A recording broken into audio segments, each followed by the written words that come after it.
പ്രാദേശികമായ പ്രശ്നങ്ങൾ എന്തുണ്ടെങ്കിലും ശരി, ബഹുഭൂരിപക്ഷം സംസ്ഥാനങ്ങളിലും ഇന്ത്യ മുന്നണിയുടെ അലയൻസ് ആയിക്കഴിഞ്ഞു. അതുകൊണ്ട് ഇന്ത്യ മുന്നണി ജയിക്കും.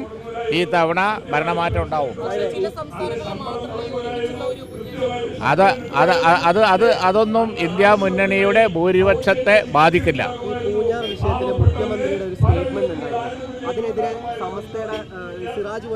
ഞാനത് നേരത്തെ മനസ്സിലായി, ക്വസ്റ്റ്യൻ മനസ്സിലായി. ഞാനത് നേരത്തെ പറഞ്ഞതാണ്. ആ വിഷയത്തിൽ മുഖ്യമന്ത്രിയുടെ ആ സ്റ്റേറ്റ്മെൻറ്റിൽ ഒരു കൂട്ടർ മാത്രമാണ് ഉൾപ്പെട്ടതെന്നാണ് പറഞ്ഞത്. അത് വസ്തുതാപരമായി ശരിയല്ല. അതിൽ എല്ലാവരും ഉൾപ്പെട്ടിട്ടുണ്ട്. അതുകൊണ്ട് മടവൂർ ഉന്നയിച്ച കാര്യം കറക്റ്റാണ്. ഓക്കെ.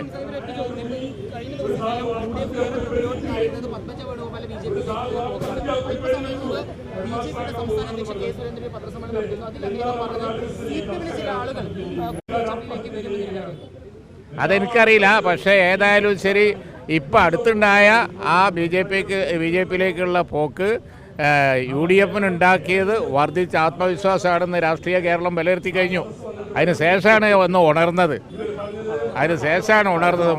ഞാൻ പറഞ്ഞില്ലേ, ഞാൻ ഇന്നലെ വടകരയിൽ പറഞ്ഞതുപോലെ പുലിയെ അതിൻ്റെ മടയിൽ തന്നെ കെട്ടും എന്ന് പറഞ്ഞു ഷാഫിയും മുരളിയൊക്കെ ഇറങ്ങിയിരിക്കുകയാണ്.